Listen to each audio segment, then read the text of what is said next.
I stood at the far end of the polished oak table, my heart pounding as I watched the family lawyer shuffle through papers. The old office smelled faintly of leather and lavender, sunlight streaming through tall windows, making the whole scene feel deceptively peaceful. My fingers clutched the hem of my blouse, nerves coiling tightly inside my stomach. Across from me, my father, John Peterson, sat with arrogant confidence radiating from every pore. Beside him, my mother Carol mirrored his smugness, her eyes cold and detached.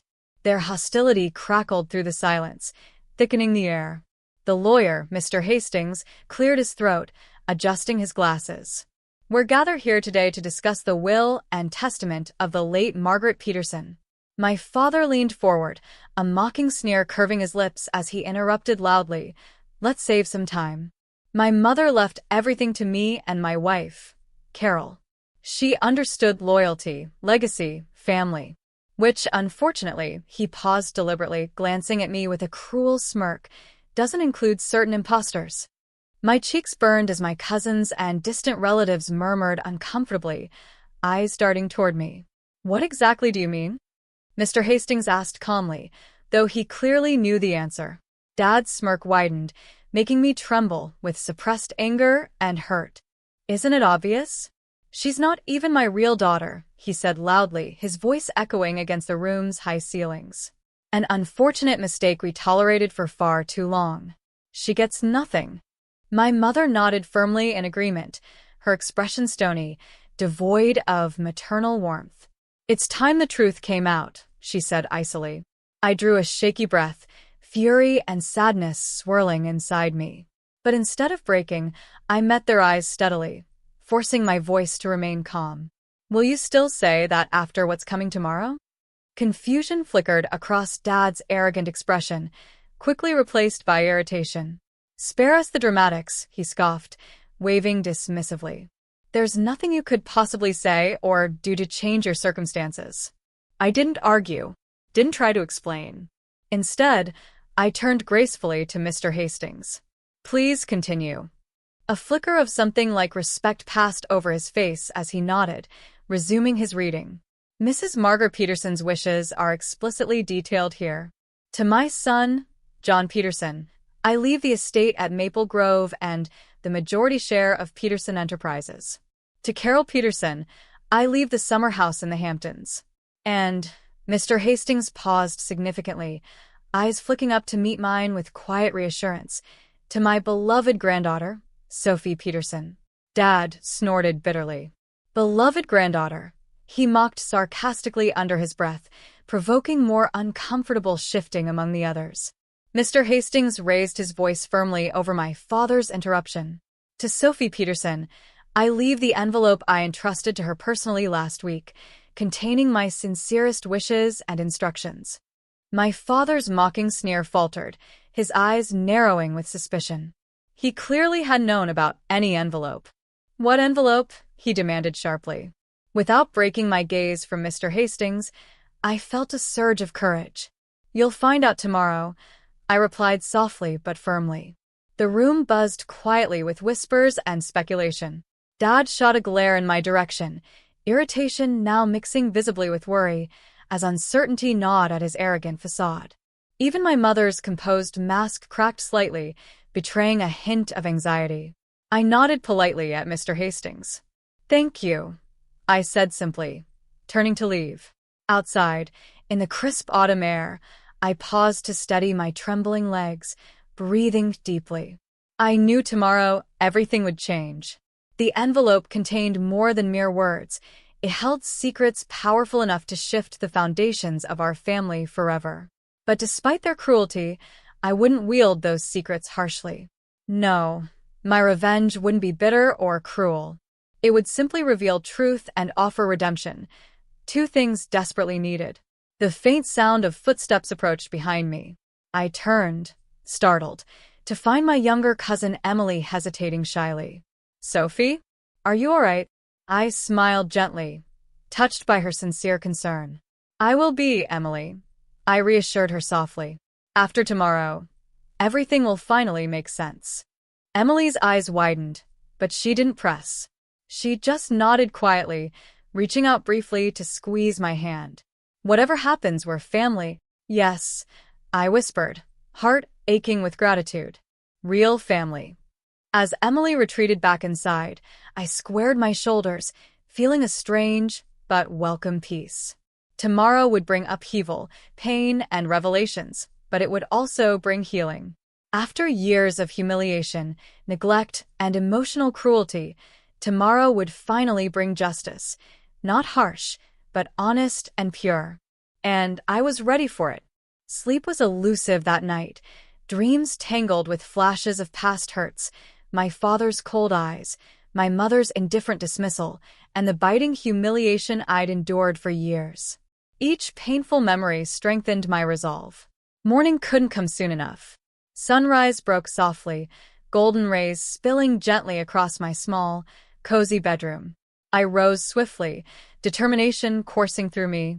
Today was the day everything would finally be set right, not through anger or cruelty, but through a simple revelation of truth. It was justice, clean and pure, something my grandmother had meticulously planned for this very moment. I pulled open my desk drawer and took out the envelope, its edges crisp, embossed with Grandma Margaret's elegant handwriting. My fingers traced her name with reverence. This letter was her final gift to me, but also her legacy, proof that love could outshine greed, and truth could conquer arrogance. An hour later, precisely at 9, I arrived at Peterson Enterprises, the towering glass structure glittering proudly in the morning sun. It felt intimidatingly large, symbolic of the empire my father jealously guarded, mistakenly convinced it was his alone to control. Taking a steadying breath, I walked toward the entrance, feeling eyes from employees linger curiously as I passed. The elevator ride felt excruciatingly slow. When I stepped onto the top floor, my father's personal secretary, Helen, looked startled. "Sophie, your father isn't expecting you." I smiled warmly, unshaken by her worried tone. "I know, Helen, but this won't take long." Without knocking, I opened the door to my father's expansive office. My heart hammered as I saw him behind his massive desk, paperwork spread out in front of him. Mom sat stiffly on the leather couch nearby. Both looked up sharply, irritation clouding their faces. "What are you doing here, Sophie?" Dad snapped impatiently, rising abruptly from his seat. "You have no right to barge in here." "I promise this will only take a minute," I replied evenly, stepping forward confidently. I held out Grandma's letter, my voice steady yet quietly intense. "Grandma left this for me. She wanted you to read it personally." He scoffed dismissively, though his eyes betrayed an unmistakable flicker of uncertainty. "I don't have time for games," but I placed the envelope firmly on his desk. "It's no game. It's the truth. Grandma's truth, one you can't hide anymore." Dad's jaw tightened visibly, tension radiating as he exchanged a nervous glance with Mom, whose previously cool composure was cracking with anxiety. Without another word, he snatched the envelope, tearing it open hastily. His eyes moved rapidly, the color draining from his face with each passing second. "What is it?" Mom asked sharply, visibly shaken by his reaction. Dad ignored her question, staring blankly at the words. Slowly, his eyes lifted to mine, fear and disbelief shimmering in their depths. "This can't be, she wouldn't." I remained calm, unwavering. "She did, Dad. It's all there." "What is it?" Mom repeated frantically, grabbing the letter from him. Her eyes widened as she scanned its contents, her hand trembling. "Margaret left controlling shares of Peterson Enterprises to Sophie?" Silence pressed heavily in the room. My father slumped back into his chair, utterly speechless. His empire, his life's work, the very thing he had wielded to belittle and humiliate me, had been quietly gifted to me. Grandma had silently observed every cruelty, every dismissive glance, each painful slight, and responded not with anger, but with justice. "Sophie," Dad finally whispered hoarsely, voice thick with barely controlled emotion. "You can't." "I can, and I will," I interrupted gently, surprising myself with the steadiness of my voice. But I won't do it to hurt you. I'm here because Grandma wanted this to be about healing. She knew money and power had corrupted you. She wanted to remind you what truly matters. Mom sat rigid, pale-faced, eyes darting desperately between us. Dad's shoulders slumped further, eyes filling with a vulnerability I'd never seen before. For the first time, his voice was stripped of arrogance. She knew everything. She knew how unfairly we treated you. I nodded slowly, compassion stirring inside me despite the hurt I'd endured. She knew, but her choice was never about revenge, Dad. She wanted redemption for you, for us as a family. For a moment, silence engulfed us again, the enormity of Grandma's love and wisdom sinking deep into the wounds they'd inflicted. Dad swallowed hard, blinking back tears. I've made terrible mistakes, Sophie. Mistakes I can't justify. Mom said nothing, tears silently streaking down her carefully composed face, finally acknowledging the pain she'd long ignored. It felt strangely comforting. I stepped closer, my voice softer, my tone forgiving. We all have regrets, Dad. Grandma believed in second chances, and so do I. Maybe it's time we start fresh, not as rivals, but as family. Dad raised his head, searching my face, as if truly seeing me for the first time. His voice broke with a fragile sincerity, decades of bitterness unraveling in seconds. After everything we've done to you, you'd offer us forgiveness? I'd offer us a chance, I replied gently, holding his gaze. A chance to be better. As I left the office moments later, a profound peace settled over me. Grandma's legacy had achieved exactly what she intended, redemption rather than revenge, kindness over cruelty. Walking out into the bright sunlight again, I felt lighter than I'd ever imagined possible. Grandma Margaret had given me something far more valuable than any fortune or power. She'd given me the truth and a path toward healing. And with her gift, I'd chosen kindness. In the days following the revelation, a gentle shift occurred within the family. My father's usually cold demeanor softened, replaced by cautious humility. Mom, too, reached out hesitantly, her eyes holding genuine remorse as she tried to bridge years of emotional distance. It wasn't easy, but slowly we began to rebuild trust. The company's ownership didn't just grant me financial power, it allowed me to make meaningful changes. My first act was establishing a foundation honoring Grandma Margaret's name, dedicated to supporting young people who'd faced rejection and hardship in their families. It was my way of turning pain into purpose, something Grandma had always taught me. A month later, I organized a gala to officially launch the foundation. At the beautifully decorated hall, guests milled around, chatting quietly over sparkling glasses of champagne. My father stood awkwardly near the entrance, clearly out of his comfort zone. When our eyes met, he offered an uncertain smile, which I returned warmly. I never expected this, he confessed quietly as I approached him. Not after the way I treated you. I didn't expect it either, I replied truthfully, but Grandma believed family was worth saving, and so do I. He nodded, swallowing back emotion. I'm proud of you, Sophie. Truly. His words, genuine and unguarded, healed something deep inside me. Mom joined us moments later, holding my father's arm gently. We owe you more than apologies, she said softly, her eyes shimmering. You showed us kindness when you had every reason not to. Grandma taught me forgiveness is stronger than resentment, I explained gently. This foundation is about helping others find the strength to forgive too.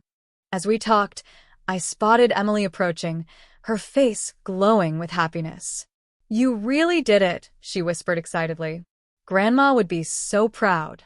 I hope so, I said quietly, feeling warmth spread through my chest. Emily's hand squeezed mine, reminding me of the genuine bonds I still had within the family. Later, as I stood on stage to give my speech, I glanced around the room filled with hopeful faces. My voice trembled slightly as I spoke, but the passion behind my words was undeniable. This foundation is born from hardship, I began, but it's driven by love and forgiveness. My grandmother believed in second chances, in finding strength not through revenge, but kindness. My eyes locked briefly with my parents, whose expressions held quiet gratitude. I took a deep breath, my voice stronger now. Today, we begin healing, not just my family, but countless others. Grandma Margaret's legacy will remind us all that the most powerful revenge is choosing compassion. Applause filled the hall, resonating deep within me. Stepping down from the podium, I knew Grandma's spirit was smiling somewhere, proud I'd chosen the path she'd always envisioned. In reclaiming my dignity, I discovered something infinitely more valuable, the true meaning of family, forgiveness, and the strength that only comes from kindness. In the weeks following the gala, my bond with my parents began to mend gently but genuinely. Bitterness softened into understanding, resentment faded into careful optimism. Slowly, we found small, meaningful moments together. Quiet dinners, tentative laughter, and honest conversations that healed old wounds. Yet, deep inside, one unresolved piece remained: the truth about my birth parents. It was something I'd always pushed aside, scared of what I'd uncover. But now, standing in my newfound strength, I knew facing that truth was essential to truly moving forward. On a crisp, sunlit morning, I sat with my parents in our family living room, holding a file the lawyer had discreetly provided. My father glanced nervously at the papers. "You don't have to do this, Sophie. We made terrible mistakes, but it doesn't change that you're our daughter." "I know," I reassured gently, "but I need to understand who I am completely." Mom reached out, softly squeezing my hand. "Whatever you discover, we're here with you. We want to do better by you now." Their sincerity eased the ache inside me, giving me courage. Opening the file, I skimmed carefully through the pages. My breath hitched at the details within. My biological mother, a struggling young woman named Anna, had passed away shortly after my birth. She'd left behind only a photograph, her smiling eyes remarkably similar to mine. My biological father had disappeared before I was born, leaving her alone. My heart twisted with sadness, yet understanding filled the space where uncertainty had lingered. I wasn't abandoned. I was deeply loved, first by Anna, then by Grandma Margaret, and now, finally, by the parents sitting beside me. "Her name was Anna," I whispered softly, passing them the photograph. Mom took it gently, her eyes filling with tears. "She's beautiful," Mom murmured quietly, voice trembling. "Just like you." Dad nodded slowly, his face filled with genuine remorse and tenderness. "We're so sorry we hid this from you for so long, Sophie. It wasn't fair. It wasn't right." "I forgive you," I told them honestly, feeling a deep peace settle within me. "You've shown me what family truly means, not blood, but genuine love and honesty." Mom embraced me softly, her tears mingling with mine. Dad wrapped his arms around us both, the gesture warm and sincere. At last, surrounded by love I'd always craved, I knew I'd found home. Days later, standing at Anna's humble grave, I laid down fresh flowers, whispering softly, "Thank you for your courage. Your sacrifice brought me to a place of love." With a quiet sigh of gratitude, I turned back toward my waiting parents, their faces patient and supportive. Walking toward them, I knew I'd found something precious, not only forgiveness but also redemption and true belonging. Anna had given me life, Grandma Margaret had given me strength, and now my parents had given me their hearts anew. Together, we discovered that life's greatest gift wasn't money, power, or revenge. It was love, acceptance, and the extraordinary courage it took to forgive. Months passed quietly, filled with healing and genuine connection.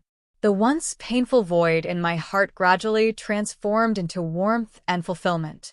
My parents became my strongest allies, openly proud and supportive in ways I'd never dreamed possible.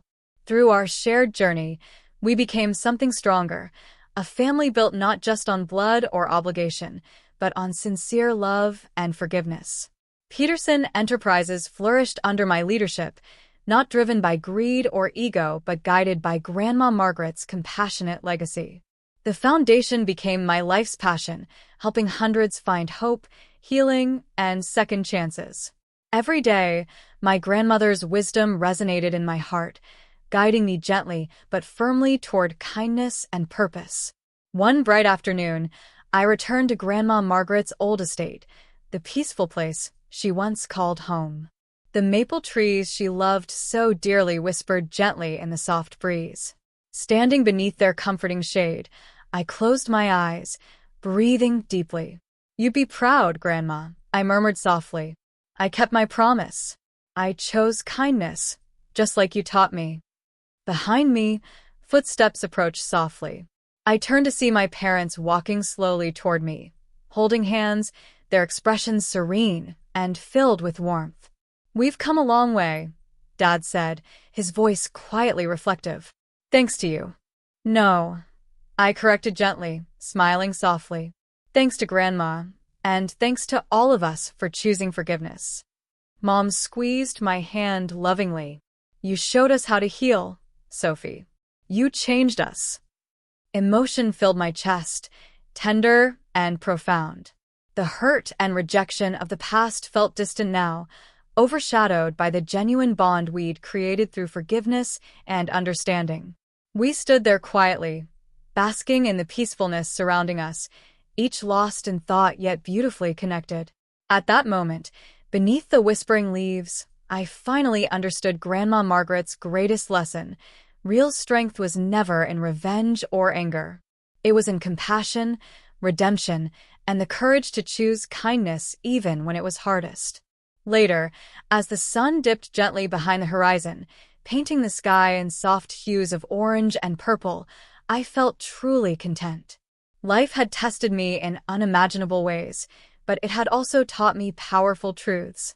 I had lost so much, but in the end, I'd gained infinitely more: a family restored, a heart healed, and a life defined not by bitterness, but by grace. Walking toward the future, I knew I was finally free, not because of wealth, power, or revenge, but because I'd learned to forgive, to love, and above all, to embrace kindness as life's greatest legacy.